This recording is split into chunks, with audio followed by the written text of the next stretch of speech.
জামাতের রমরমা রাজনীতি রীতিমতো ভাটার টানের কবলে পড়েছে। জামাতি নেতাদের চেহারায় যে উজ্জ্বলতা ছিল, তারা যেভাবে লোকজনকে দেখলে করমর্দন করতেন, হাসি মুখে মানুষের সঙ্গে মোলাকাত করতেন, কোলাকুলি করতেন, অতি আদর করে আবার অনেকের গালে চুম্বন দিতেন, চুমা। সেই জিনিসগুলো গত কয়েকদিন ধরে বন্ধ আছে। জনাব তারেক রহমান সাহেবের যে বাংলাদেশে আগমন, এটি জামাতকে ভারী বেকায়দায় ফেলে দিয়েছে। অনেকে লক্ষ্য করছেন যে এই মুহূর্তে তারা নড়াচড়া করতে পারছে না, তারা কিছু ত্যাগ করতে চাচ্ছে, কিন্তু পরিবেশ পরিস্থিতির কারণে তারা সেই জিনিসগুলো ত্যাগ করতে পারছে না। যেমন ধরুন, আপনার পেটের মধ্যে মোচড় দিচ্ছে, কিসে মোচড় দিচ্ছে বুঝে নেন। এখন আপনি এরকম একটা জায়গার মধ্যে আছেন, যে জায়গাতে আপনি না বায়ু ত্যাগ করতে পারছেন, না অন্য কোনো কিছু ত্যাগ করতে পারছেন, কিন্তু আপনার খুব কষ্ট হচ্ছে। তো সেই কষ্ট আপনার চোখে মুখে যেভাবে ফুটে উঠবে, এটা আপনি কোনো গুরুত্বপূর্ণ জায়গাতে থাকেন, কোনো পবিত্র জায়গাতে থাকেন, কোনো জনসমাবেশে থাকেন, যেখানে আসলে আপনি এই জিনিসগুলো আপনার শরীরের যে অংশ, মানে আপনি ত্যাগ করতে ইচ্ছুক বা প্রয়োজন, আপনি সেটা পারছেন না পরিস্থিতির কারণে। লোকজন বলবে কি, শব্দ যদি হয়ে যায়, গন্ধ যদি ছড়িয়ে যায়, তাহলে কি হবে? তো এরকম একটা পরিস্থিতিতে আপনি খুব কষ্ট করে চেপে আছেন, কিন্তু আপনার শরীর বাঁকা হয়ে যাচ্ছে, মুখ বাঁকা হয়ে যাচ্ছে, চোখ মুখ বাঁকা হয়ে যাচ্ছে, এরকম অনিচ্ছাকৃত অনেকগুলো বিষয়।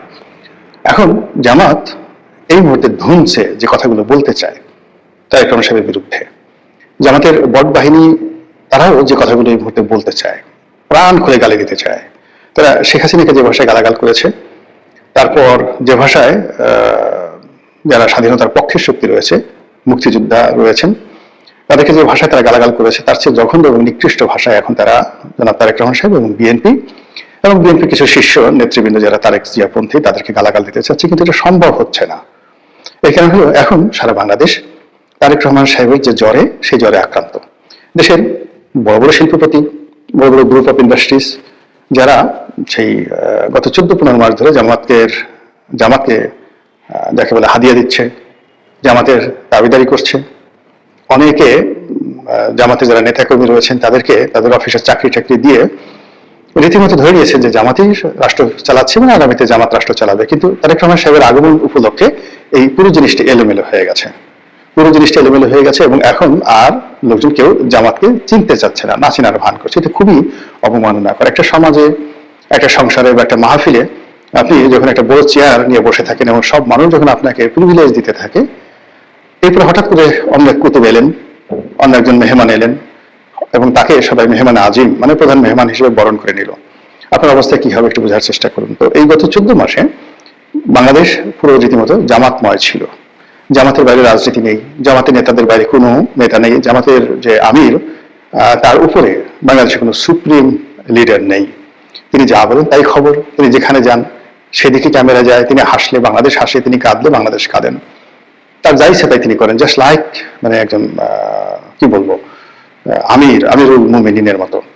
কিন্তু যেই মুহূর্তে 25 তারিখে, ডিসেম্বর মাসের 25 তারিখে তারেক রহমান সাহেব আসলেন, সারা দেশের মানুষ তারেক রহমান সাহেবকে নিয়ে, তার স্ত্রী, তার কন্যাকে নিয়ে, এমনকি তার বিড়ালটাকে নিয়ে মানুষের যে আগ্রহ, যেভাবে মানুষ তারেক রহমান সাহেব, তার পরিবার, তার মা, তার বিড়াল সব কিছু নিয়ে যে খুশিতে তারা যে টকবক করছে, এটা সব মানুষ সহ্য করলো। জামাতের পক্ষে আসলে এই জিনিসটি সহ্য করা খুবই কঠিন একটা বিষয়। ফলে জামাতের কিন্তু মন খারাপ। আমি কয়েকজন নেতাকে দেখলাম, তারা যেভাবে কথা বলেন সচরাচর গত 14 মাসে, তাদের যে ধরনের ড্রেস কোড থাকে, তাদের চেহারায় যে ধরনের একটা দ্যুতি থাকে, প্রায় সবকিছুই ফ্যাকাশে বিবর্ণ হয়ে গেছে। তারা তারেক রহমান সাহেবকে স্বাগত জানাতে চাচ্ছে, কিন্তু সেই অন্তর থেকে স্বাগত জানানোটা হচ্ছে না। জামাতের আমির স্বয়ং একটি যাকে বলে ছোট্ট একটি স্ট্যাটাস দিয়েছেন, জনাব তারেক রহমান সাহেবকে সপরিবারে সুস্বাগতম জানিয়েছেন। এখন এই যে সপরিবারে সুস্বাগতম, এটি নিয়ে প্রথমে বানানো ভুল হয়েছে। তো বানান যখন তিনি 3বার করে ঠিক করলেন, ছোট্ট একটি শব্দ, সবাই বলার চেষ্টা করলো ছি ছি ছি, এত বড় একটি রাজনৈতিক দল, সেই রাজনৈতিক দলের আবার যিনি আমির, একটা স্ট্যাটাস তিনি বাংলায় লিখতে পারেন না, তাও ভুল হয়। পরে যখন তিনি সেই শব্দগত যে বানান ত্রুটি, সেই ত্রুটি দূর করলেন বটে, কিন্তু পরবর্তীতে দেখা গেল যে শব্দটি প্রয়োগ করা হয়েছে, সেই শব্দটি বাংলা ব্যাকরণ অনুযায়ী যথাযথ হয়নি, এবং সপরিবারে। তো সপরিবারে এই শব্দটি সঠিক নয়, বা সুস্বাগতম এই শব্দটি সঠিক নয়। স্বাগতমই যথেষ্ট। এখানে সুশব্দটি যুক্ত করা হলে মানে দ্বৈত, এখানে দ্বৈত ইতিবাচক শব্দ হয়ে যায়। তো এই বিষয়গুলো নিয়ে খুব আলাপ আলোচনা হচ্ছে। কেউ হয়তো মস্করা করে বলছেন যে জামাতের আমির উপস্থিত ছিল আরবিতে একটি যাকে বলা হয় স্ট্যাটাস দিতে। তিনি যদি আহলান শাহলান বা আহলান ওয়া শাহলান ইয়া তারিক রহমান, দেখেন কত সুন্দর হতো না? আহলান ওয়া শাহলান ইয়া তারিক রহমান ওয়া জুবাইদা রহমান ওয়া জাইমা রহমান, কত সুন্দর হতো না? এখন এই যে এই ওয়া শব্দের অর্থ এবং, মানে জনাব তারেক রহমান সাহেব এবং জুবাইদুর রহমান সাহেব এবং যাকে বলা হয় জাইমা রহমান সাহেবা, তাদেরকে যাকে বলা হয় বাংলাদেশের স্বাগতম জানালাম।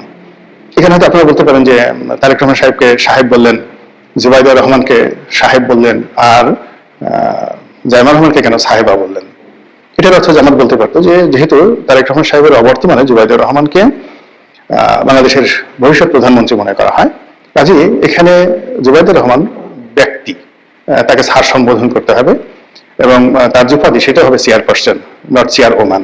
তো এই জন্য আসলে তাকে সাহেবের সদর এই হিসাবে আমরা আখ্যায়িত করেছি। আর দ্বিতীয়ত আরবিতে তারা যদি বলতেন, আমাদের দেশের লোক আরবিতে গালি দিলেও মনে করে যে প্রশংসা করা হলো। তো সেই কাজটি তারা না করে বাংলাতে করার কারণে এই ধরনের ট্রল হচ্ছে। এখন যে বাস্তব সমস্যা বাংলাদেশে, তারেক রহমান সাহেব যেখানে যাচ্ছেন হাজার হাজার মানুষের ঢল তৈরি হচ্ছে।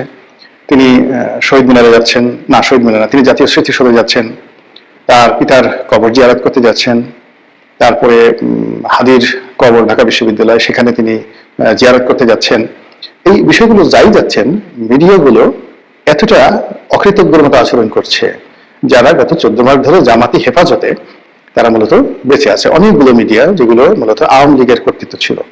তো যদি জামাত না থাকতো, এদেরকে সেই যারা যাকে বলা সমন্বয়ক কিংবা যারা এই নতুন বিপ্লব, যেটাকে লাল বিপ্লব বলা হয়, তো সেই নতুন বিপ্লবের যারা অধিকর্তা, এমনকি যারা বিএনপির হর্তাকর্তা, তারা জামাত না হলে অনেক মিডিয়া হাউসকে তছনছ করে দিত। প্রথম আলো, ডেইলি স্টার কি হয়েছে তার চেয়ে বেশি তছনছ করা হতো।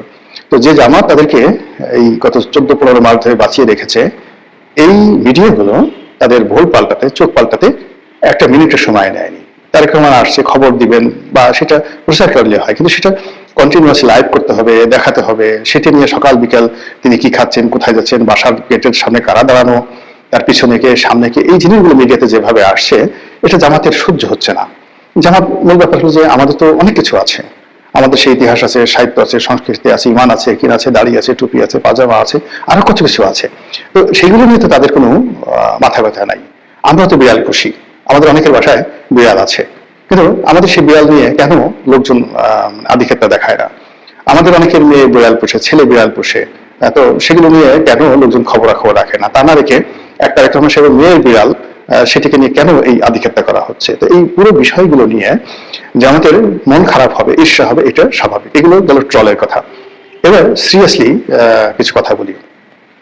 সেটা হলো জামাত গত কয়েক মাস যাবত যে রাজনীতির হিসাব করে এগুচ্ছে, সেখানে তাদের যে সকল প্রোডাক্ট, বাই প্রোডাক্ট, তাদের প্রকাশ্য সংগঠন, গুপ্ত সংগঠন, তাদের প্রক্সি সংগঠন, সব মিলিয়ে প্রায় 1.5 ডজন 18টি মতো সংগঠন গোপন এবং প্রকাশ্যে গত 14-15 মাস ধরে বাংলার মানুষকে কনফিউজ করে রেখেছে।